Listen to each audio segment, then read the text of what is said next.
with insecurity. Now, just to give you context and what has been happening, okay, there was a series, and that was the genesis. There was a series on Bill Maher. Now, if you don't know Bill Maher is more like a late night comedian. Okay, so he does this night comedy show where he always, tries to bring in some sense to what is happening in the United States. And it's for you to decide, if what it does, you like it or not. That's not the issue here. The real issue here is what really happened between that time and now. And that's a real discussion. That's a real discussion in all of this. Because Bill Maher said that, see, there's been like 100,000 Christians killed in Nigeria, northern Nigeria, since 2009 up until date, the Boko Haram issue and that. And he's saying that there seems to be like a genocide. Now, that was his word, okay, of Christians in the north.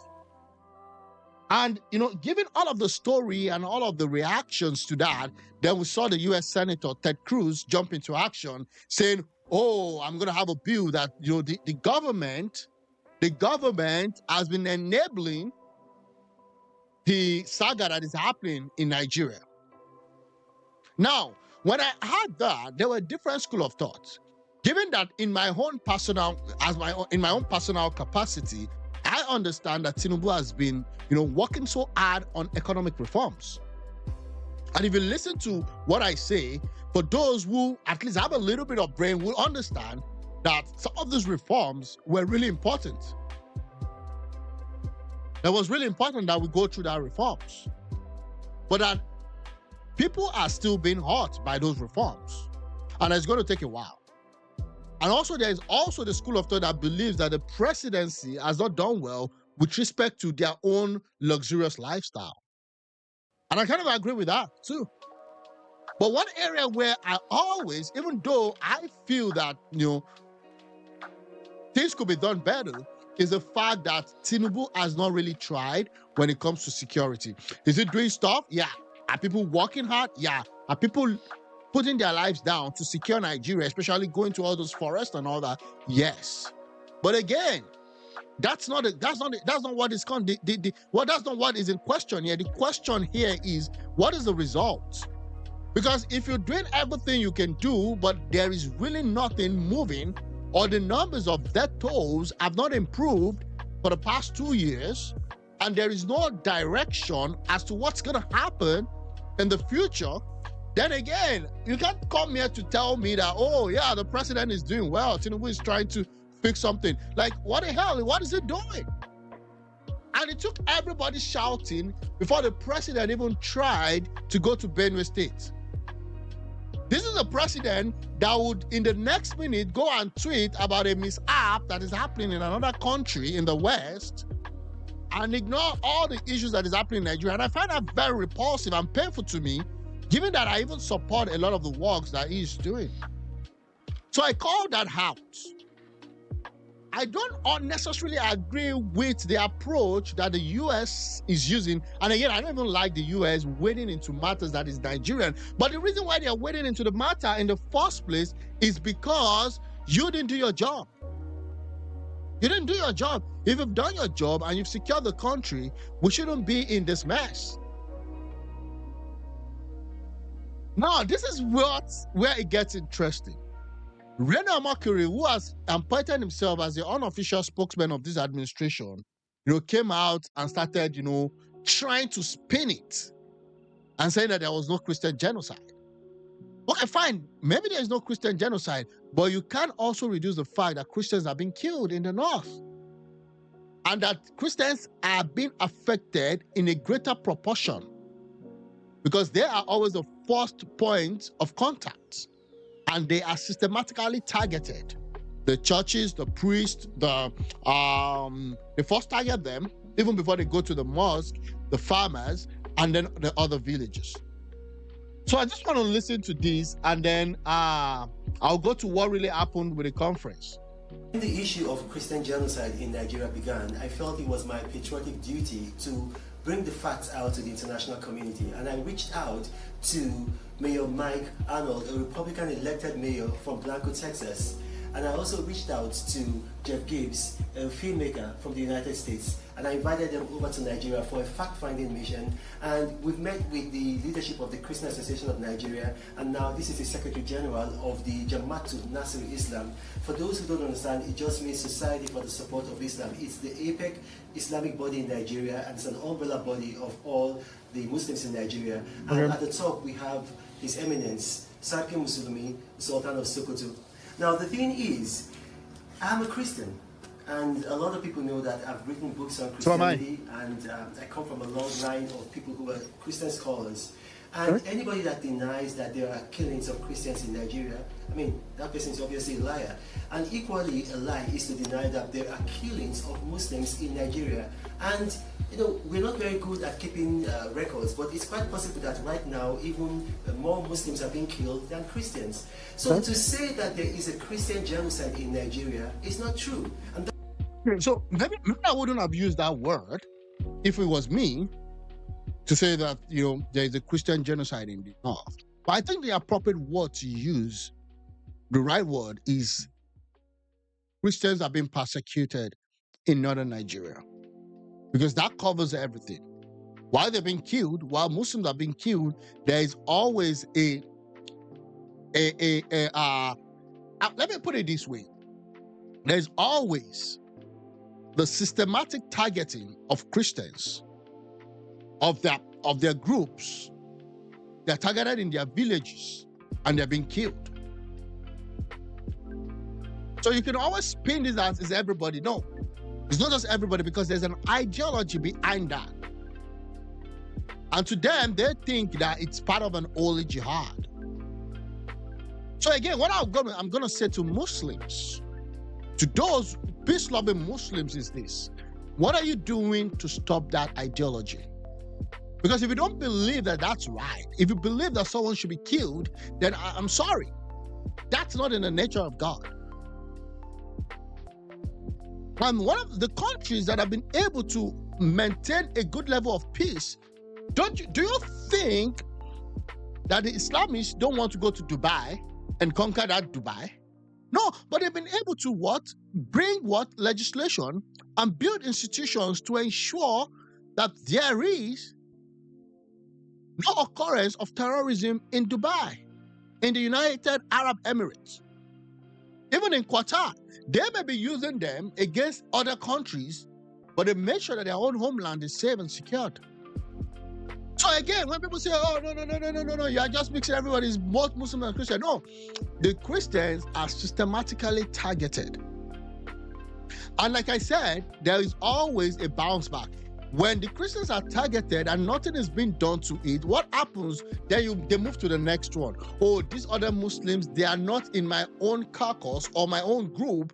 If you actually want to stop me from killing you, then you have to join my own extremist group. That's what happens. So again, the United States is saying that there are Christians that have been treated unfairly and persecuted and killed, and they're not lying about it. But for Reno Omokri to want to spin it like, oh, it's just not this thing, then I think that was what made him to clown himself. That's why I invited these gentlemen to come here. You know, before they came, they briefed Senator Ted Cruz, they briefed Congressman Chip Roy, and they're going to take their facts back. Because if Nigeria is declared a country of particular interest, guess who's going to benefit?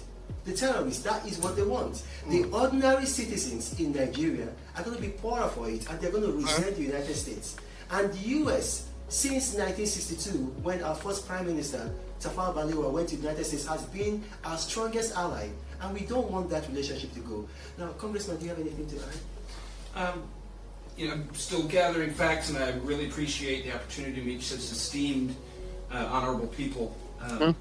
I know this, we run schools in IDP camps, and one of the camps that we serve, the school is entirely Christian. We have a school that's almost entirely Muslim, that we provide free education. And these are displaced people from the violence. So it does cut both ways, that's for sure. Excellent. Sir, do you have anything to add? Well, thank you. Yes, it's said that conscience is an open wound. Only truth can heal it. And I think changing narratives will not help us in any way. Facts are facts. Mere allegations are really not upheld by any discerning mind. In our country, there's nothing like Christian genocide. Are Christians being persecuted, bro? You're not answering the question. Nobody say. See, again, who's saying that if the North is, some part of the North, not all the North, right? If some part of the North are hotspot for terrorism and all that, has there been consensus effort made to secure the Christians who are, number one, vulnerable? I mean, that should be the question. The Christians who are vulnerable to attacks. What has been done? Because we know that when this kind of thing happens, these people are the first casualties. Of criminality is what is it? Crime has no color, has no religion. A criminal is a criminal. And I think the earlier, the better for us. We link act of criminality to those who are criminals and we call them criminals. Linking them with ethnic nationalities, religions will not help us. Rather, will make the matter worse and very cumbersome. And in the end, the criminal will have his field day and continue to orchestrate. Okay, so that was what happened. This guy is saying more, and that was good. Now, this was what then happened after that. So this guy, Mike Arnold, now they did a press conference, and I want you to see what happened. The press conference, I did listen to like snippets of that, okay, but I didn't listen to all. Now I want you to just see what really happened at the press conference. This was after the press conference. Let me just see if I can get that for you here. One sec. Let me duplicate this because I really want to go through the reactions that did happen after that press conference. But more importantly is the press conference. Just give me a sec. Let me just figure it out. Yeah. Okay. So this is it. So the men have a 30 minutes. Let me see if I can listen. And we have here some Americans on a fact-finding mission, and I'll introduce them. This is Mayor Mike Arnold, Republican elected mayor of the city of Blanco in Texas. And this is Jeff Gibbs, prominent filmmaker from the US. And beside me, I have the Secretary General of Jamaatul Nasrul Islam, and he's going to introduce himself. Sir, let's introduce. Well, good afternoon all. And they've met with other persons. They've also been to IDP camps, and Mayor Mike and Jeff Gibbs have been around this country. Now, the thing is, So this other guy has been here before, so he understands what's happening. Like he said, they've hosted schools, they've provided meals, even for Muslim schools. Okay? And he said he has a deep root to Nigeria. But that's that. when all of this information about a Christian genocide in Nigeria began, actually the first mention of that started on September 26th. I just reached out because the feeling back home is that it was an agenda against Nigeria, it was propaganda against Nigeria, it was to undermine Nigeria. But I just felt that the people who were saying these things, they meant well, and the reason why Fair enough. Event, and he was going down the line and I shook his hand. So I know people in his office, but I'm not a personal friend. Also, and while I may tend to vote for Republican candidates, I haven't been involved in a political party in about 30 years. I'm really not a political person. In fact, the mayor's job for my town in Texas, like a lot of towns, is not a partisan position. Nobody knows what party. It's a small town, and we fix roads and schedule parades and things like that. So just wanted to clarify those things. I'm not a politician. I have a little family construction company that for my livelihood. I am not beholden to any political party here or there. I'm an independent voice, and I just wanted to make sure that that's established. I want to also state briefly why I'm here. People ask, why does this American come over here and say these things? My first trip to Nigeria, this is my 16th trip to Nigeria. My first was in 2010, and I was I accompanied a fellow who became my papa, my mentor, Professor John Ofebu. He lived in the United States, but he was a very proud Nigerian. He loved this country. He gave his life for this country. And in fact, this will shock most Nigerians. He was offered U.S. citizenship on multiple occasions, and he always turned it down. I don't know any Nigerians that would do that. I know people that would kill for that, but to turn it down because he didn't want any split loyalties. He lived and he passed away about 11 years ago as a proud Nigerian. We crisscrossed this country over several years together, and I grew to love the country too, and the people, and have great hope for it. I consider this my second home. And before he passed, he prayerfully put his mantle on me, and I endeavored since then to be a good steward of that, to steward his legacy. He was the founder of the International Coalition of Reconcilers, Unity for Africa. He was a man of unity, a man of peace, who loved this country, and I love this country too. It's my second home. Speaking of home, I do want to say this. I would love to, I want to be here longer. I would love to meet everybody and talk and answer questions and all that. When we were preparing to depart to come here, I was notified my 4-year-old grandson Parker was rushed to the hospital. He had been having an ailment for quite a while, fever, trouble eating, and the answer was, message back, just tell the truth. And so that's what I'm here to do. Okay. It's not an easy thing. I told my host that probably lose some friends today. I know this is a very contentious and divisive issue, a lot of, on both sides. And I appreciate the freedom of the assignment, but it's a heavy weight. Truth, what is truth? It's an accurate an assertion of reality. It's an I see that this guy is getting uncomfortable with what is happening. Like you could see, they know that this guy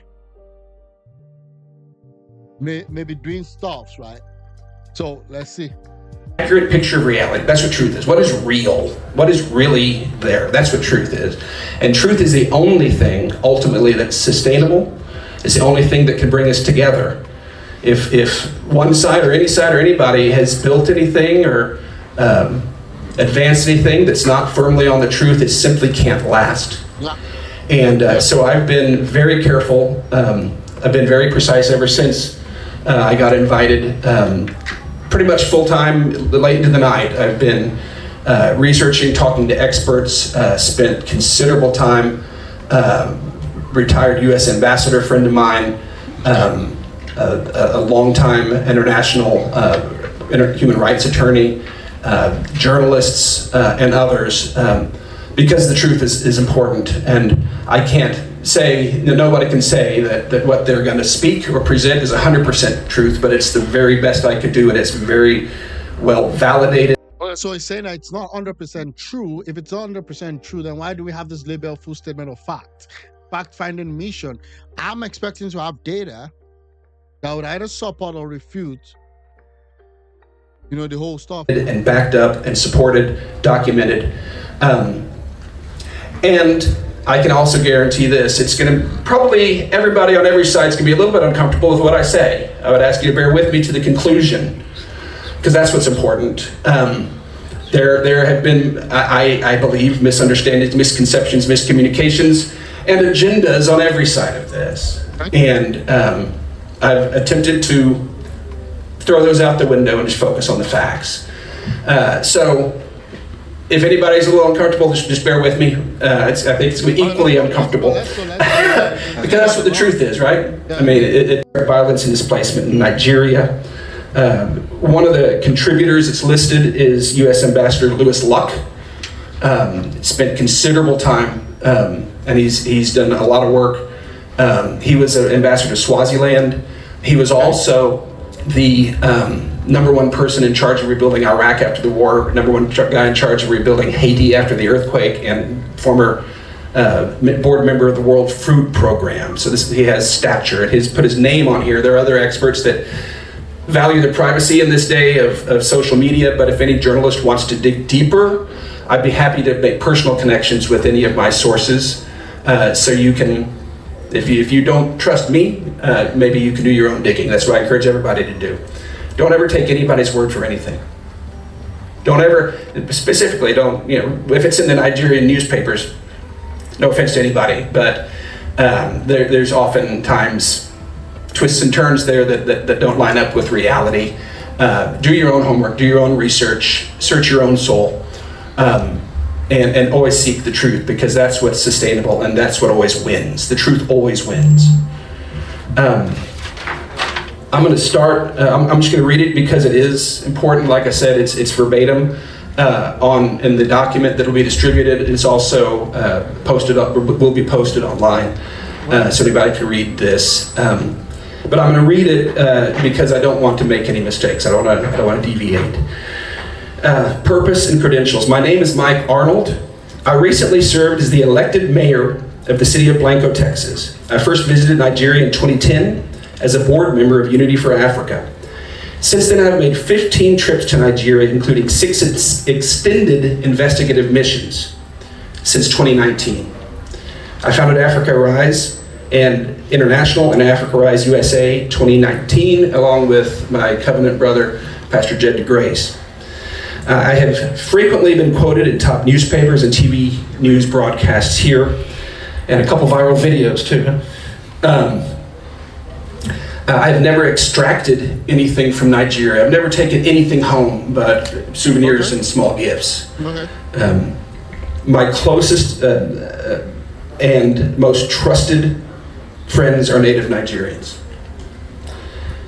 I come only to give, serve, and stand with the people and nation I dearly love as my second home. I was personally invited here today by Reno Omokri, and I got a call last Sunday morning, unexpected. So I would give Reno credit here for at least, even though he didn't know how this thing would end, still brought out someone, so I would say had an independent mind to really get to the bottom of the issue. And Reno's output was just to prove to people that there's no Christian genocide in Nigeria. But I'll allow him to continue. Expected from Reno Omokri. He was on the line with the National Security Advisor. Invited me to on this fact-finding trip and to come give a report. The sole stated written charge given to me for this trip is simply to meet certain key people and then declare the truth. I know what's at stake and take this very seriously.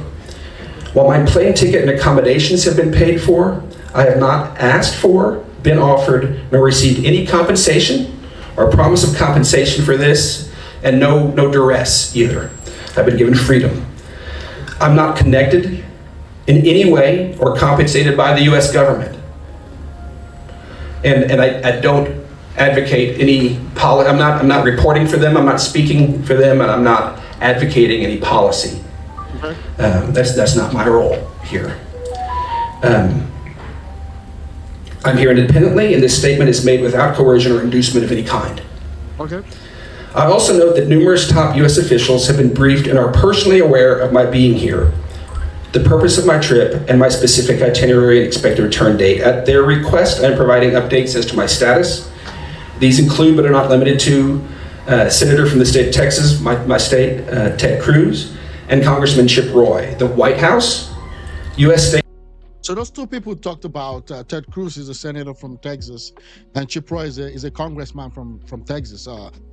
Ted Cruz was the one that made the allegation, or that made the claim, that there is a Christian genocide, in Nigeria following what Bema did. And the problem I have with Ted Cruz's insinuation was that he tried to implicate the government. I don't like that. Because this is what happens When people from the United States try to do that, and they then want to spin up like a government change, why would you come out to say that the government of Nigeria is involved in the genocide? And incline it in such a way that puts, and again, there is a way you could actually say the government is not doing what it should do. But when you say the government is actually sponsoring it, then it becomes a bigger question. Why is the USA now coming out today to talk about this? What is their plan? Is it because Tinubu has been defiant to them in a way and has not kowtowed to Trump? Why would you come to say that the government itself is the one sponsoring this? Department and acting ambassador, as well as a Pulitzer Prize winning journalist from the New York Times and their international editor. So a lot of people are waiting for this. Also note that as I present this statement, it is being simultaneously distributed not only to these people who are awaiting it, but also posted online for all to access. This statement is my formal account and analysis of facts, findings, and firsthand documentation of widespread claims of widespread violence, displacement, and atrocity crimes in Nigeria, primarily directed against Christian populations in the North and Middle Belt claims, and whether this rises to the level of genocide. Let me just pause there. This is heavy. This is serious. Mm-hmm. It's not something to play word games with. It's addressed to journalists, international observers, human rights bodies, and policymakers in the United States and abroad. We've traveled to cities, villages, and remote encampments from Bokos, Jos, and Gwoza to Abuja, Lagos, Port Harcourt, Bakuma, Makoko. Been all over in these last 6 years. I've interviewed governors, cabinet ministers, traditional rulers, 2 former presidents of high standing, and others. I've met orphans whose parents were hacked to death. I've helped them. I've built schools in internally displaced persons, IDP camps, and documented over 80 hours of filmed testimony and evidence at great personal risk, soon to be released in our documentary film, Me and Miss Hantu. My findings carry the weight of direct personal experience. Nigeria in 2010, a nation at peace. In 2010, Nigeria was a beacon of rising prosperity and religious tolerance, often cited as the only country where radical Islam was being pushed back. Attacks were rare and sparked national outrage. Recognized IDPs were effectively zero, with only minimal displacement from localized communal conflicts. A stark contrast to the crisis that followed, marked by a 1,200% surge in IDPs the very next year, 2011, due to Boko Haram's escalation.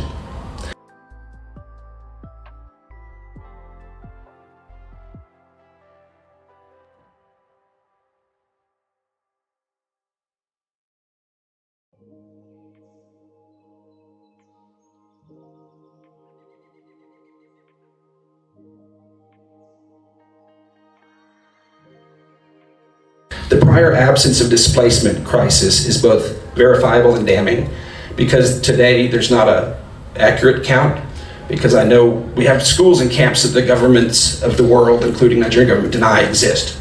So the quoted figures of 3 to 4 million internally displaced people is clearly low, and I've heard numbers as many as, in fact, the first time we talked,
said 9 million.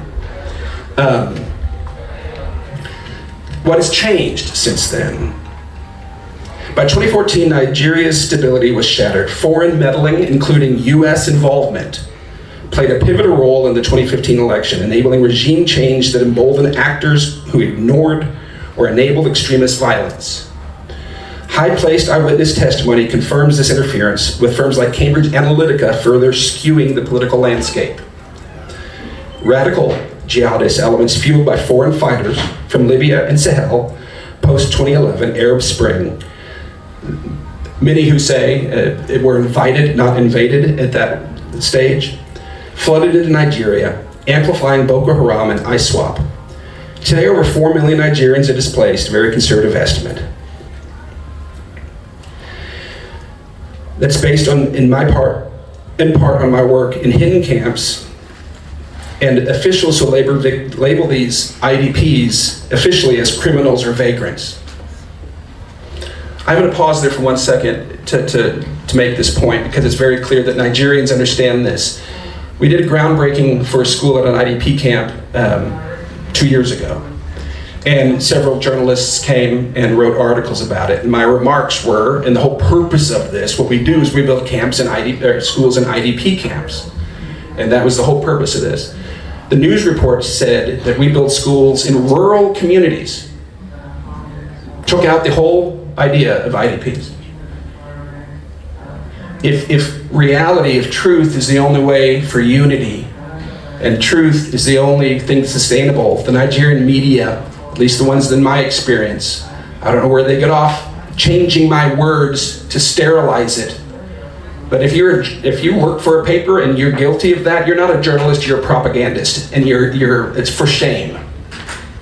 Your job is to speak the truth. Nigeria cannot heal, it cannot advance, it cannot succeed if the people of this country rely on your words to understand the truth and you're lying to them. Sorry, we got a little bit off track, but that's reality, okay? This is too important. Don't change my words.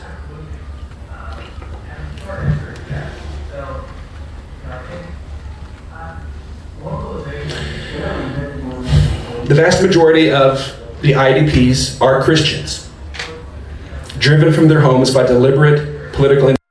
Wow. So if the majority of the IDPs are Christians, and this is happening in the north, how come because if we're saying that, oh, this is not against Christians alone, it's just, against everybody, then how come we should have more Muslims in IDP camps than Christians? Because by population count, there are more Muslims, a greater percentage in the northern Nigeria than in any other place in Nigeria. So if more Christians are in the IDP camps, then that begs the fact that, yeah, Christians are being targeted. I mean, is that difficult to understand? Engineering and radical conquest. While mostly Muslim IDP camps do exist, one of our schools serves an entirely Muslim population, several hundred children. Our team's fieldwork. Since 2019, our team has conducted relentless frontline research at great personal risk. We've interviewed survivors across multiple states. We've operated schools in 2 IDP camps for both Christians and Muslims, with a third under construction, with a present total of 550 students. We provide free, high-quality education, and we get to hear their stories and their parents' stories. Firsthand eyewitnesses. We filmed camps the UN and Nigerian government deny exist. I could take you to them. We recorded numerous IDP testimonials. We have, in fact, a YouTube channel, My Voice Matters, with firsthand eyewitness testimonials. In late 2024, my team visited and filmed in Goshe, in Gwoza, LGA, Borno State, a once thriving Christian farming community, now a post-apocalyptic wasteland. Recent 2025 attacks confirm ongoing devastation, with surviving Christians combined to militarized zones where leaving risks abduction or execution. Another aside, I wasn't, of course, able to go there, but the team that did connected with a small group there that have a small church this in the protected zone. And it was not long afterwards we got sent roundabout a Boko Haram video with members of this church having their heads cut off with dull axes. Oh, viewers' discretion, bro. The level of brutality that really happened during those active Boko Haram years is quite unfortunate that nobody's in jail for that. And I'm not talking about all those riffraffs, the low-level field Boko Haram agents. I'm talking about the real politicians, the real extremists, either local or international. Like, for us not to be able to even have a closure on that matter, we still have the Chibok girls issues. We still have the Boko Haram commander that dies almost every other year. It's quite unfortunate. Okay? Those were our friends.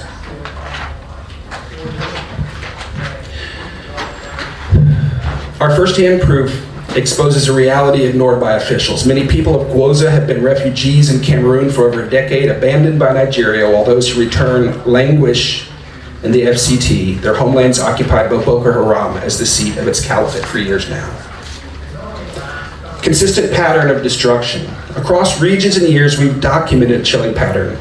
Churches destroyed. In Gwoza, when they came in Ngoshe, all 6 churches were burned, no mosques were burned. See that? Yeah, and yeah, that's what happens. The mosques are spared at first. The Christian community are killed. Now, if you have the mosque and the Islamic community, if they are helpful to the insurgent, at times they spare them. If they're proven tough, then they go after the mosque. But primarily, that's what happens.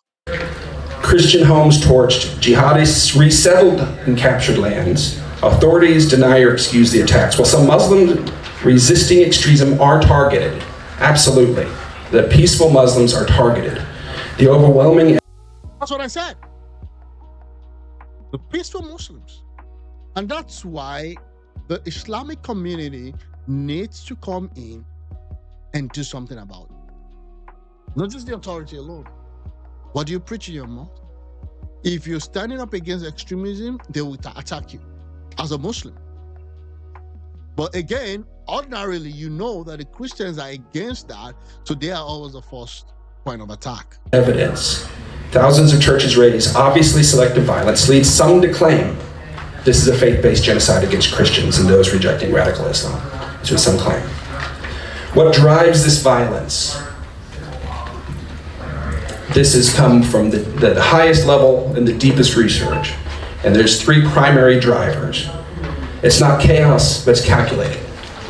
One, radical, I think we all would refute and repudiate, but radical Islamic conquest. Armed groups, bolstered by foreign fighters from Libya, Sahel, post-Arab Spring, seek to impose extremist ideology with local enablers and political protection described by eyewitnesses as jihad by occupation. Blood mineral extraction. A former president is the one that pointed me in this direction. Wow. Nigeria, according to the government's estimates, which in my humble opinion are probably way low, Nigeria loses $9 billion annually to illicit mining of gold, tin, and lithium. That's it. So you have the jihadists trying to say that, you know what, they're coming in to propagate whatever it is, their religion or their ideology. But also layered under that is the fact that they make those places ungovernable. They move out whoever is staying there due to insurgency, move them to the IDP camp. So as the Boko Haram guys are, or whatever insurgency are doing their stuff, then you have these foreign bodies coming in to mine the gold, to mine the resources. So you have it a multi-layered facet. That's for you that are asking, oh, why, how come? Where is the international play in all of this? Because how can you explain to me somebody that is fighting against Western education, Boko Haram, that's what it means. How can you explain to me the guy is taking an AK-47 developed by innovation from the Western university, Western education, and sitting down on a full military tank and doing whatever insurgency they are trying to do? It's because it is well coordinated. Oftentimes, these communities that are wiped out, you go back not long after, and there's mounds of dirt from strip mining. $9 billion a year. And again, the government's estimates, with a significant portion estimated to be 10% funding violence and corruption. That's $900 million a year, at least, that's funding the violence and corruption that does this. That needs to be investigated. Heavy machinery and foreign buyers appear days after displacements, exploiting lands of the displaced. Politically realignment, war in some cases, and again, let me say this, I'm not pointing fingers, I'm not saying just because an official here does it that that's an indictment of the entire government. But war often masquerades as politics. Local government areas overrun, electoral districts redrawn by force, militants resettled, and each given 4 abducted wives to skew demographics, dismantling communities deemed inconvenient. This is fully documented. It shouldn't be debated. I'm just gonna go where the facts led me. There's a euphemism of farmer-herder clashes. Yes, those have happened for generations. The term farmer-herder clashes is, in many instances today, is cynical doublespeak, weaponizing historical land disputes to mask jihadist conquest. For centuries, herders and farmers coexisted with very rarely lethal disputes. Now, villages are systematically razed, churches leveled, and tens of thousands are dead. This is a systematic terror and not grazing conflicts. A lie akin. You can see that Reno Omokri is uneasy. For the first time, Reno was actually held to a very, very tight corner. And I know that this was a very, very poor PR job, given that it has that penchant for trying to embellish stuff and try to lie about the truth.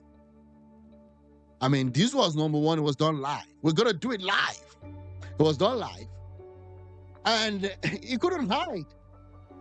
And I've seen him done that a lot. Try to embellish the truth and try to make it like, okay, fine, we can actually look at it this way. No, you can't look at it any other way. Calling Bosnia's ethnic cleansing a neighborhood spat. These targeted deadly attacks are the same whether labeled herders, bandits, or insurgents. The puppets may change, but the same forces pull the strings. A jihadi by any other name is just as deadly. Mincing words over labels appears to be intentional obfuscation. Now, at what level the people just say, that's what I was told, that's what was reported, and honest people can repeat things that are not true. Again, not indicting anybody, but in many of these instances, I would, if you're told it's a farmer-herder clash, I would compel you to dig deeper. Reno couldn't even know that I had a call. Because this really was just like, no. It was an egg planted on his face. He knew he miscalculated. And I'm not a fan of the white man coming to tell us what to do. But when you don't do what you're expected to do, when you don't get results for what is expected from you, then you're going to be having stuff like this. Because you clearly can show that you're incapable of governing yourself. Because I don't need a Mike Arnold to tell me that there's a big problem in the North. And not just in the North alone. Look at what's happening in Southeast. Look at what happened in Kwara State just a few weeks ago. I spoke about that. I did a video. And in that Kwara State, even though you have a lot of Muslims in Kwara, do you know what's happening in Kwara? The young man that did a documentary showed us his village and said a church that housed 1,000 people is empty on a Sunday. So let's forget about this whole color. It's not a genocide, it's a genocide. I'm telling you, what are you doing about that to stop this killing? Because when you stop this killing, I don't care what name you give to it, and everybody lives in peace, then all of this show would not be happening. And it seems that the current government of the day don't even have what it takes to solve the security issue. While global attention often focuses on Boko Haram and ISWAP, the majority of killings and displacements across the Middle Belt are in fact carried out by radical Islamist Fulani ethnic militia. Numerous field reports, satellite imagery, survivor testimonies confirm that these militant groups, often operating under political protection and mislabeled as herders, are responsible for the most widespread, systematic, and sustained attacks on Christian farming communities. Their campaigns extend well beyond traditional grazing disputes, encompassing organized massacres, forced displacement, and the strategic occupation of conquered lands. Today, these militias represent the single most lethal terrorist threat in Nigeria's internal stability, surpassing Boko Haram and ISWAP combined in reach, frequency, and civilian death toll. The crime of obfuscation. I've personally seen ongoing efforts by officials in their... Was Reno trying to show the Islamic cleric there? You should see that this went out of his hand. He didn't know that this was what was coming. And the whole PR stunt backfired big time. Oil media to bury the truth, sanitizing massacres as conflict, labeling displaced survivors, vagrants, and criminals, refusing to name perpetrators. This is not confusion, it is complicity. To play semantic games while people die is beyond obscene. There can be no solution while leaders play word games to hide the truth. And again, I'm not saying that everybody that repeats these things are doing it intentionally whatsoever, but at some level, there is a lot of manipulation taking place to hide the truth. Yeah. So let's get to the conclusion, because this is where it's important, because there is a legal definition of genocide. That's the question here. And it's not a vague thing. You don't want it to be or not to be. And I did not start with my conclusion. I started with the evidence.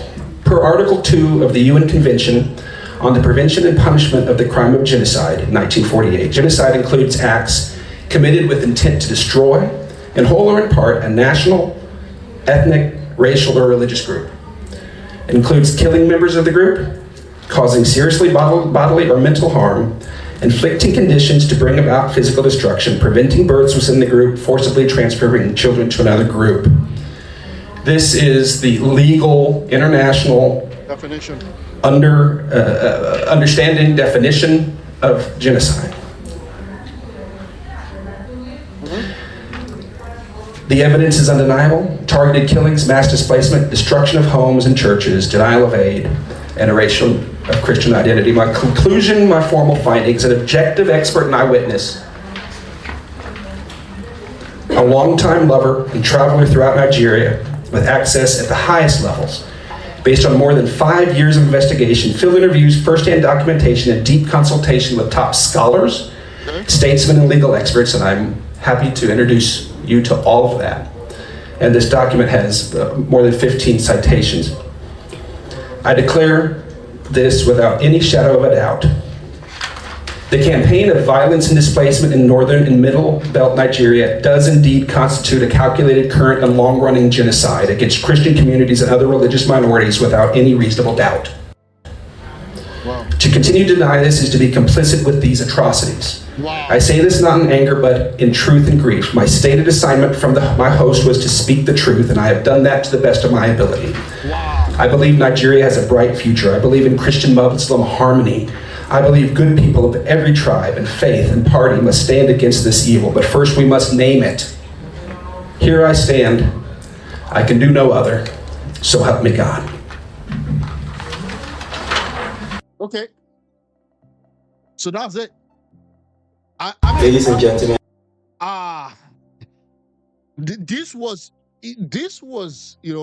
a good summarization of the issues.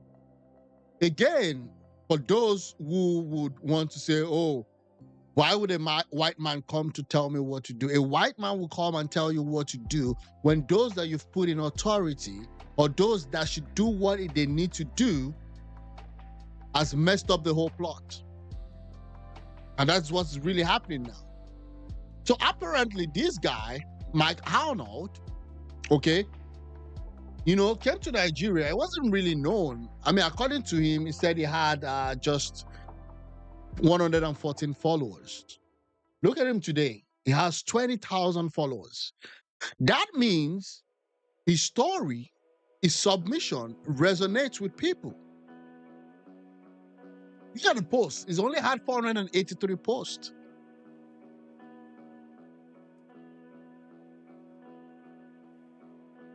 And we could see that it didn't stop there.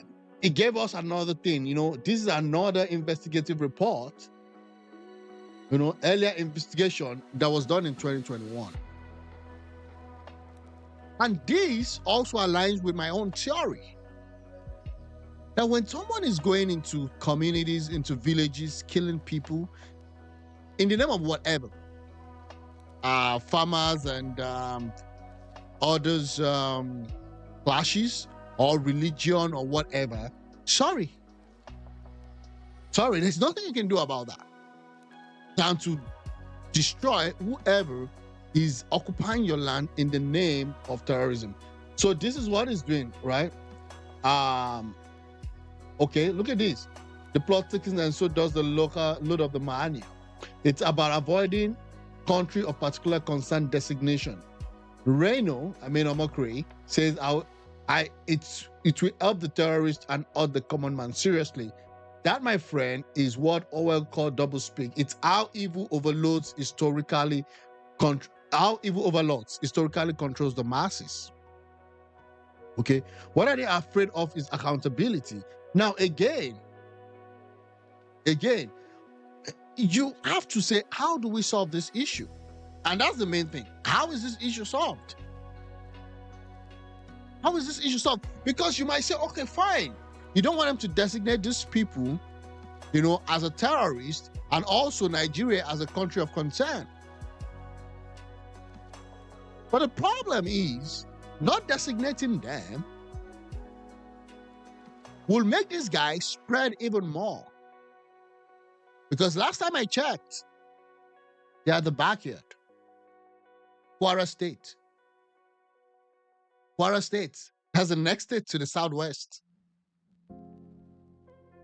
That's crazy. Again, what happened in Owo? It's on a Sunday morning. People going to church to pray, and you had these bandits. You call them bandits, I call them jihadists, because the audacity that you would have to go into a church and murder 50 people, including children. Remember what brought us to this topic? Was a night show host who is even not a Christian, saying, why are people shouting free Palestine when there are people being dead in Nigeria and everybody has forgotten about it? And a bigger question to me is this: what is happening with our pastors in the South? The last time we heard about the big projects, we heard about the yacht, the private jets, another auditorium being built. And in the hope that all of this thing happening will not get to the Southwest or the South or the Southeast. Remember, they came for everybody and I kept quiet. What has been done? I don't see that pressure coming from the southern mega rich pastors. They may be giving one or two things. They may be giving their own widow's mite, which I don't think they should be giving a widow's mite. Where has the forces been? Or is it that whatever is being collected from all those still East Northern Church are still being remitted to the headquarters, which happens to be maybe in the South? Why does it have to take a white man to come in to tell us there's genocide in the North, and we have bishops and we have pastors not even trying to move the needle? I mean, that's the question I ask myself. Because when you come to southern Nigeria, I mean, everybody's fine in court. And the way we look at what is happening in the North is that it's those Northerners. It's those Northerners. I thought the Christian body should be one. And what happens to my brother in the North happens to me in the South. And I'm not saying that pastors should go out of their way and cause trouble in the South, but I'm saying that what leverage do you have to put an end to all of this? Because Kwara State, there. I mean, they just went in a whole village, turned to to a deserted place. And it is what it is. So again, so this guy has actually been on, Reno's case. Say I've been around doing this since 1999. Today, are we really interested in protecting the common man? Are we really interested in defeating the terrorists? Because when you put Nigeria in a country of particular concern, at this time, you are simply saying terrorists go and have your way and destroy them. So the common people. But that's not what being a country of particular concern means. It means that people need to look into what is happening. And I'm going to get to the response that Tinubu gave. People you claim you want to protect, you are no longer thinking about them. Because if Nigeria is declared a country of particular interest, guess who's going to benefit? The terrorists. That is what they want. The ordinary citizens in Nigeria are going to be poorer for it, and they're going to resent the United States. So to say that there is a Christian genocide in Nigeria is not true. It's not true. It's not true. It's not true. Prophet, don't whisper. Okay. So again, that's that about that. Now, well, isn't this interesting? So let's look at this.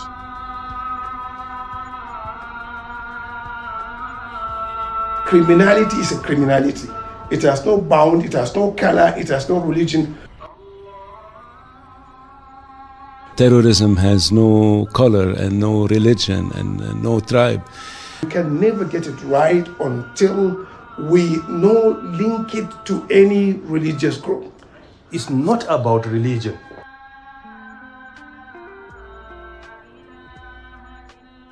This has never been a serious religious issue and should not be.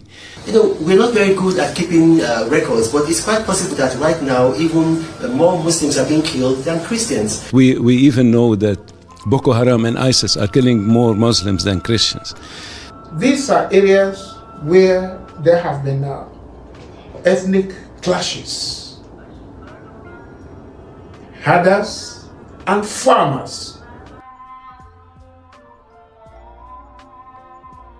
There are other incidents that happen to be in the Middle Belt, for example, where farmers are located. Most of these farmers happen to be Christian, and some herdsmen are going through, and they have these Farmers don't just happen to be Christians, incidents. Don't whisper. I wouldn't want to put that gory image, but it's quite unfortunate just because of YouTube, right? It's quite unfortunate. So this guy has been saying Nigerian Christians, wake up. Let me see if I can pull this here. Yeah, Nigerian Christians, wake up. Your country is full of concentration camps. I didn't even know that there were 4 million people, and they said that was conservative. How do you have 4 million people in concentration camp? Because that's the deal, because most people are actually making money even from the concentration camp themselves. Supply of food, supply of amenities, and all of that. All of these things that spilled over from Jonathan. And that's why I'm surprised that some people still want Jonathan to come back. Like, dude, the guy didn't even have a control of what happened during his presidency. Okay? And that's the thing. So again, it is what it is. Coming warrior every day. And they expect us to silence. Now is an order. Nigerian government came out openly and denied there is no massacre.